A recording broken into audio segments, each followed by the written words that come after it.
దివ్యమైన మా పరలోకపు తండ్రి యేసుక్రీస్తు ప్రభువు నీ పవిత్రమైన పాదములు కొందనాలు చెల్లిస్తున్నాను. మీ పరిశుద్ధ గ్రంథములను మాటలను ధ్యానిస్తుండగా మీ ఆత్మచేత మీరు బోధించమని యేసుక్రీస్తు పరిశుద్ధ నామమున వేడుకొచ్చున్నాం పరమ తండ్రి, ఆమేన్. పరిశుద్ధ గ్రంథములో నుండి కీర్తన గ్రంథము 38వ అధ్యాయము 6వ వచనం.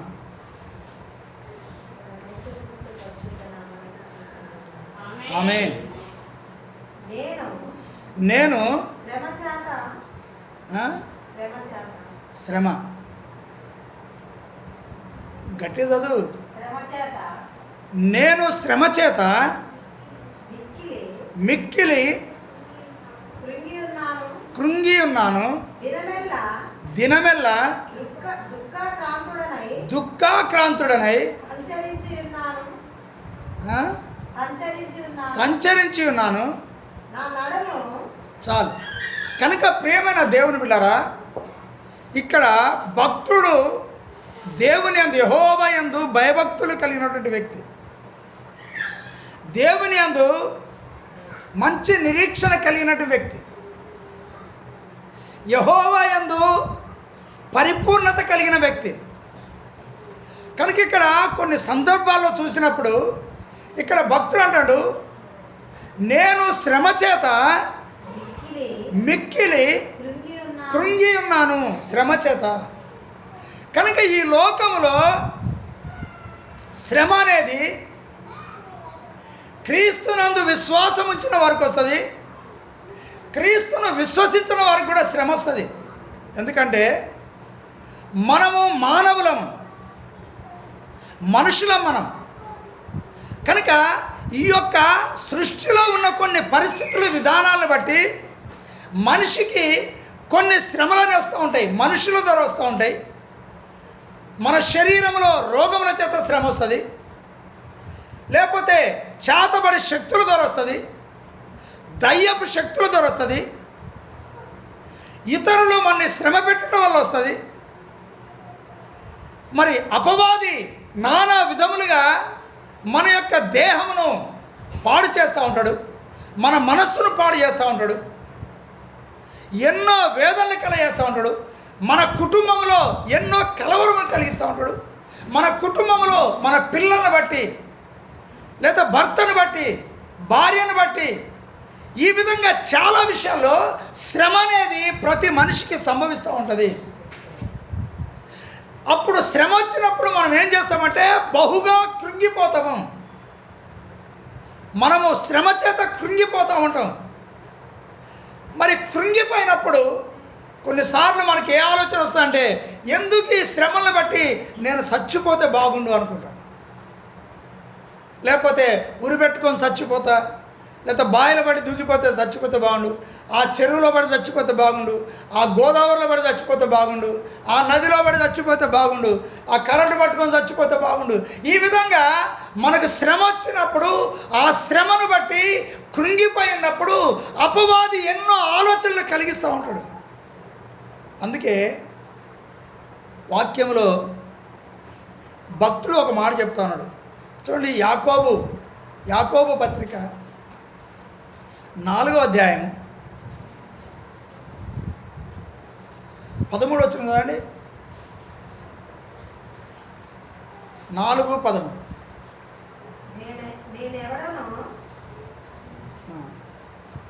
చదవ. 5:13 చదవమ్మా. అతడు 13 వచ్చింది చదువు. 13 శ్రమ సంభవించనా, శ్రమ సంభవించనా. 12 వచ్చింది చదువు.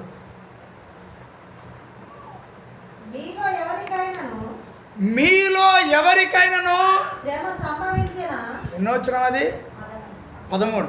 మరి అది చదవకుండా ఏదో చదువుతాను, పాయింట్ కాదు. మీలో ఎవరికైనాను శ్రమ సంభవించనా అతడు ప్రార్థన చేయాలి.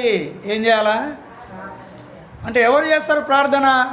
అన్యజనులు ప్రార్థన చేయరు. అన్యజనులు వారు కోరుకున్న స్థలాలకు పరిగెత్తుతూ ఉంటారు. అన్యజనులు అనేవారు హాస్పిటల్కి పరిగెత్తుతూ ఉంటారు, లేకపోతే మంత్రగాల దగ్గర పరిగెత్తుతూ ఉంటారు, బాగు చేసే వాళ్ళ దగ్గర పరిగెత్తుతూ ఉంటారు. ఇంకా వాళ్ళకి శ్రమ వచ్చినప్పుడు వారికి ఆధారం ఏమీ లేదు కనుక మరి వాళ్ళు పరిగెత్తుతూ ఉంటారు. కానీ యేసయ్యను నమ్మినటువంటి వారు, యేసయ్యను పూజించేవారు, యేసయ్యను స్తుతించేవారు, యేసయ్యను నమ్ముకొని జీవిస్తున్నవారు మనకు శ్రమ వచ్చినప్పుడు ఏం చేయాలా? ప్రార్థన చేయాలి. ఎవరైనా సరే, మీలో ఎవరికైనా శ్రమ వస్తే నువ్వు ప్రార్థన చేయాలి. ఈ భక్తుడు అదే చేసిండు. తనకు శ్రమ వచ్చినప్పుడు నేను శ్రమ చేత కృంగి ఉన్నా అంటాడు. మనకు శ్రమ వచ్చి మనం కృంగిపోయినప్పుడు, మనం మోకరించలేని స్థితిలో ఉన్నప్పటికీ ఈ విధంగా కూర్చొని యేసు ప్రభు సన్నిధిలో, యేసయ్యా నాకు ఈ శ్రమ వచ్చింది, నీ కుమారుని ద్వారా వచ్చిందా, లేకపోతే నీ ఇంటిని బట్టి వచ్చిందా, లేకపోతే నీ దేహంలో శ్రమ, లేకపోతే నీ మనసులో శ్రమ, లేకపోతే ఇతరుల ద్వారా శ్రమ, ఇంకా ఎవరి ద్వారా నీకు శ్రమ కలుగుతుంది? నువ్వు ఎదురుబడి వాళ్ళ ద్వారా మాకు శ్రమ వచ్చిందని వాళ్ళ దగ్గర పోయి వాళ్ళతో గొడవ పెట్టుకోవడం కాదు. ఎక్కడికి రావాలి? నువ్వు యేసయ్య సన్నిధికి రావాలా. నువ్వు ఇంటి దగ్గర ఉన్నావు, నువ్వు ఇంటిలో మోకరించు. శ్రమ వచ్చినప్పుడు, అపవాది నిన్ను శోధించినప్పుడు మోకరించు. యేసయ్యా అపవాది నన్ను శోధిస్తాడు, అపవాది నన్ను శ్రమ పెడతాడు, అపవాది నన్ను ఇబ్బంది పెడతాడు, ఇదిగో ఈ ప్రజలు నన్ను అవమానపరుస్తాడు, ఇదిగో ఈ బాధ వచ్చింది, లేకపోతే ఈ రోగం వచ్చింది, ఈ కడుపు నొప్పి వచ్చింది, ఈ తలనొప్పితో బాధపడుతున్నా, లేకపోతే ఇక శరీరంలో ఎక్కడ ఏ నొప్పి నిన్ను బాధిస్తుందో ఆ శ్రమ వచ్చినప్పుడు ఏం చేయాలా? ముందు ప్రార్థన చెయ్యి. ప్రార్థన చేయాలా. ఎవరికి చేయాలా? యేసయ్యకు ప్రార్థన చెయ్యాలి. యేసయ్యా నన్ను బాగు చేయమని ప్రార్థన చేయాలి. ప్రార్థన చేస్తాను, నీకు విడుదల రాలేదనుకో, కనుక మనం ప్రార్థన చేసినప్పుడు యేసయ్య మనల్ని బాగు చేస్తాడు కనుక అప్పుడు మనకి ఏమొస్తుంది? మరి మన శ్రమ పోయి, మనం కృంగిపోయిన విధానం పోయి మనకు సంతోషం కలుగుతుంది. అందుకే ఇక్కడ అంటాడు, సంతోషము కలిగిన ఎవరికైనాను సంతోషము కలిగిన కీర్తనలు పాడాలి. సంతోషంగా ఉన్నప్పుడు పనులు చేసుకోవడం కాదు. జబ్బు వచ్చినప్పుడు, బాధ వచ్చినప్పుడు అయ్యా అయ్యా అని అంటాము, ప్రార్థన చేయమంటాము, వాళ్ళ దగ్గరికి ప్రార్థన చేయమంటాము. మరి మోకరించి యేసయ్యా నన్ను బాగు చేయమని ప్రార్థన చేయడు. మరి శ్రమ దేవుడు తీసేసిన తర్వాత ఏం పనికి వెళ్ళాలా? ఇవాళ ఆదివారం పనికి పోతే 1000 రూపాయలు వస్తాయి కదా? కాదు. సంతోషము కలిగినప్పుడు ఏం చేయాలా? అక్కడే కీర్తనలు పాడాలి. అంటే యేసు ప్రభువును స్తుతించుకుంటూ మనం కీర్తనలు పాడాలి. చదవమా. అతడు కీర్తనలు పాడవలను. మీలో ఎవరికైనాను రోగి అయి ఉన్నాడా? అతడు సంఘపు పెద్దలను, నువ్వు ప్రార్థించలేని పరిస్థితి నీకుంటే, ప్రార్థన చేసినా మరి విడుదల రావట్లేదు అనుకున్నప్పుడు ఏం చేయాలా? సంఘపు పెద్దలను, లేకపోతే సంఘములో ఉన్న పాస్టర్ను, సంఘములో అనుభవం కలిగిన వారిని, సంఘపు పెద్దలను పిలిపింపవలను. వారు యేసు క్రీస్తు యొక్క నామములో నూనె రాసి అతని కొరకు ప్రార్థన చేయవలను.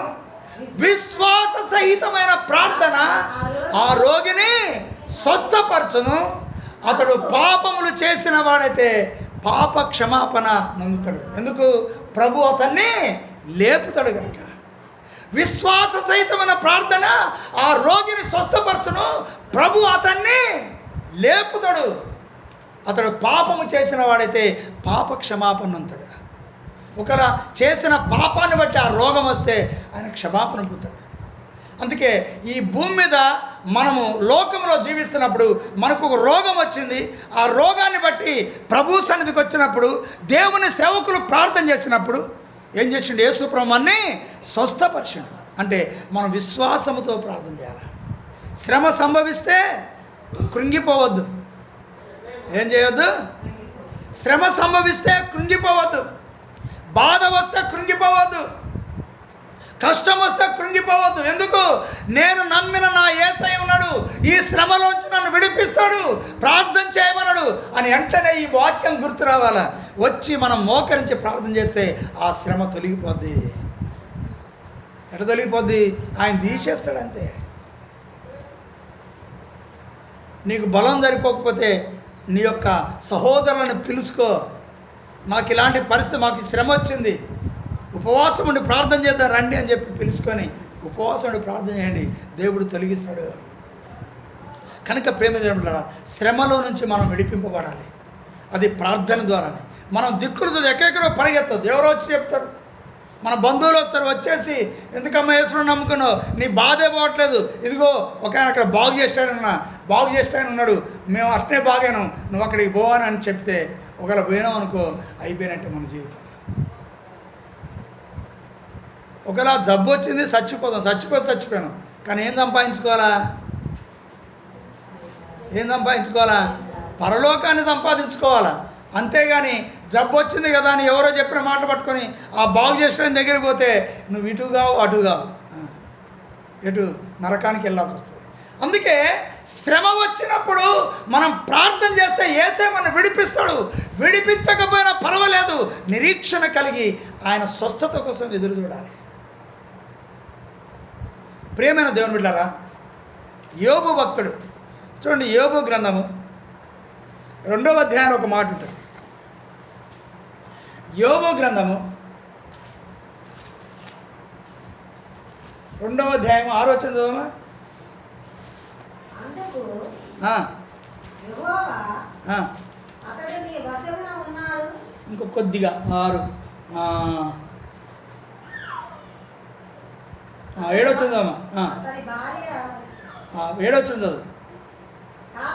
కాబట్టి అపవాది యెహోవా సన్నిధి నుండి బయలు వెళ్ళి అరికాలు మొదలుకొని నడినెత్తి వరకు బాధగల కురుపులతో యోబును మొత్తెను. అతడు ఒళ్ళు గోకుకొనుటకై చిల్ల పెంకు తీసుకొని బూడిదలో కూర్చుండగా అతని భార్య వచ్చి, నీవింకను యథార్థతను వదలకయుందువా, దేవుని దూషించి మరణము కమ్మనెను. అందుకతడు, మూర్ఖురాలు మాట్లాడినట్టు నీవు మాట్లాడుచున్నావు, మనము దేవుని వలన మేలు అనుభవించుదుమా, కీడు అనుభవింప తగదా అనెను. ఈ సంగతులలో ఏ విషయమందును యోబు నోటి మాటతో నేను పాపము చేయలేదు. ప్రియమైన దేవుని బిడ్డలారా, యోబు కూడా శ్రమ వచ్చింది. మరి యోబు ఎలాంటి వాడు? యథార్థవంతుడు, నీతిమంతుడు, దేవుని యందు భయభక్తులు గలవాడు, చెడుతనమును విసర్జించిన వ్యక్తి. భూమి మీద అతని వంటి వాడు, భక్తి గలవాడు ఎవరు లేరట. అంత పరిశుద్ధుడు లేడట, అంత నీతిమంతుడు భూమి మీద లేడు. ఎవరు సాక్ష్యం ఇస్తారు? యెహోవా సాక్ష్యం, దేవుడే సాక్ష్యం ఇచ్చాడు. కానీ అపవాది తన శరీరాన్ని కోరుకున్నది, తన ఆస్తిని కోరుకున్నది. మొట్టమొదటి అధ్యాయంలోకి వస్తే అంతా నాశనం చేసింది. ఇక భార్య భర్తలు ఇద్దరే మిగిలిపోయారు, పిల్లలు కూడా చనిపోయారు. ఇప్పుడు తన శరీరాన్ని కోరుకున్నది. కురుపులతో, బాధకరమైన పుండ్లతో నింపేశాడు. అపవాది మొత్తిండు. మరి ఆయన దేవుని బిడ్డే కదా, ఆయన పరిశుద్ధుడు కదా, ఆయన నీతిమంతుడు కదా, ఆయన యథార్థపరుడు కదా. మరి దేవుడు ఎందుకు పర్మిషన్ ఇచ్చినంటే ఇస్తాడు కొన్నిసార్లు. అపవాది అడిగిండు, ఇస్తాడు. ఎందుకు? యోబు జయిస్తాడన్న సంగతి ఆయనకి తెలుసు. ఆ శక్తిని నేను ఇస్తా, ఆయనకి జయించే శక్తిని ఇస్తా అని దేవుడు నిర్ణయించుకున్నాడు. అపవాది అడిగిండు కాబట్టి ఇప్పుడు ఏం చేయాలి? మరి నేను పర్మిషన్ వెళ్ళిపోవటానికి వీలు లేదు. ఏం చేయాలి? పర్మిషన్ ఇవ్వాలా లేదా? దేవుని అడిగింది కాబట్టి, రాకపోతే పర్వాలేదు, దేవుని దగ్గర రాకపోతే పర్వాలేదు అపవాది. కానీ దేవుని దగ్గర పర్మిషన్ అడిగింది కనుక మంచిది, ప్రాణం మాత్రం ముట్టొద్దు, నువ్వేం చేసుకుంటో చేసుకో అన్నాడు. ప్రాణాన్ని మాత్రం ముట్టొద్దు అన్నాడు. ఎన్ని ఆ శరీరం అంతా కురుపులు దండిపోయి చిల్ల పెంకుతో గీరుకుంటా ఉన్నాడు, తట్టుకోలేకుండా దుర్గా. ఈ విధంగా తట్టుకోలేక బాధపడతా ఉంటే, కృంగిపోయి ఉంటే, ఆ బూడిదలో కూర్చొని ఉంటే, బాధపడతా ఉంటే, ఈ లోపల పక్క నుంచి వచ్చింది వాళ్ళ భార్య, అమ్మగారు వచ్చింది. అమ్మగారు వచ్చే ఉంటుంది, ఇంకా నీ యథార్థతను వదిలిపెట్టవా, దేవుణ్ణి దూషించి నువ్వు చచ్చిపోరాదన్నది. ఏం చేయాలంట? ఉంటే చచ్చిపో అంటే బాగానే ఉండేది.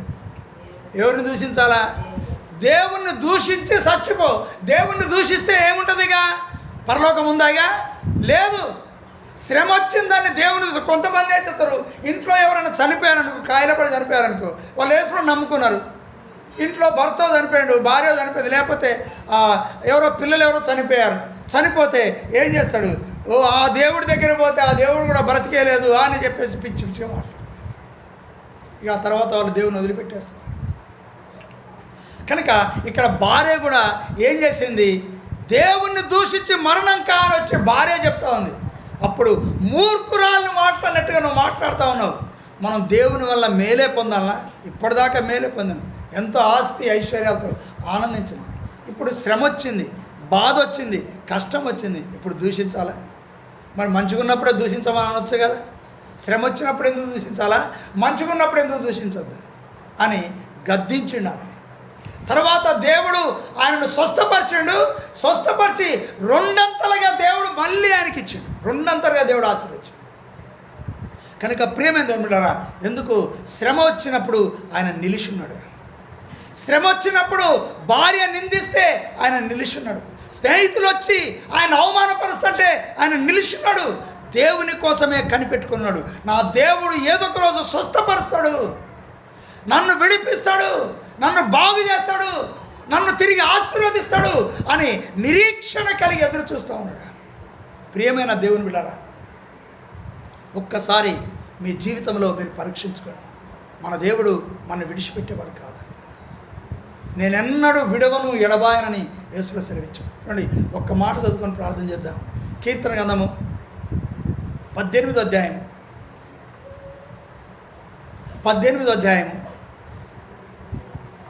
2వ వచనం చదవండి. యెహోవా నా శైలము, నా కోట, నన్ను రక్షించువాడు, నా కేడము, నా రక్షణ శృంగము, నా ఉన్నత దుర్గము, నా దేవుడే. ఎన్ని పేర్లు పెట్టిండు చూడు భక్తుడు, ఎన్ని పేర్లు పెట్టిండు, ఎన్ని పేర్లు పెట్టిండు. మళ్ళీ చదవమా? యెహోవా నా శైలము, నా కోట. అంటే పెద్ద కోట, అయినా కోటలాగున్నాడు నాకు దేవుడు. నన్ను రక్షించేది ఆయనే, నా కేడము, నా రక్షణ శృంగము, ఉన్నత దుర్గము నా దేవుడు. కనుక నన్ను తప్పకుండా రక్షిస్తాడు. ప్రియమైన దేవుని బిడ్డలారా, ఇలాంటి మనస్సు, ఈ భక్తుడికున్నలాంటి హృదయము నీ జీవితంలో ఉంటే ఆయన మన కోట అయినాడు, ఆయన మన శైలమైనాడు, ఆయన మన రక్షణ అయినాడు, మనని కాపాడే దేవుడు, మన స్వస్థపరిచే దేవుడు, మన విడిపించే దేవుడు, మన శ్రమలో నుంచి మనం ఆదుకునే దేవుడు. ఇంత గొప్ప దేవుడు మనకు తోడుగా ఉన్నాడు. కనుక మనం చింతించకుండా, చింతపడకుండా, శ్రమ వచ్చినప్పుడు మనం ప్రార్థన చేసినప్పుడు మన దేవుడు మనం తప్పకుండా బాగు చేస్తాడు. అట్టి కృప మనకు అనుగ్రహించినట్లు ప్రార్థన చేద్దాం. మోకరించండి. పరిశుద్ధుడైన మా పరలోకపు తండ్రి, యేసుక్రీస్తు ప్రభుని పవిత్ర పాదములు కొందనాలు చెల్లిస్తాను. ఈ మాటలు ప్రతి వారి హృదయంలో నిలిచి ఆ మాటల ప్రకారంగా జీవించుకుని గొప్ప భాగ్యం ఇచ్చామని యేసుక్రీస్తు పరిశుద్ధ నామమున వేడుకొచ్చున్నాం పరమ తండ్రి. ఆమేన్.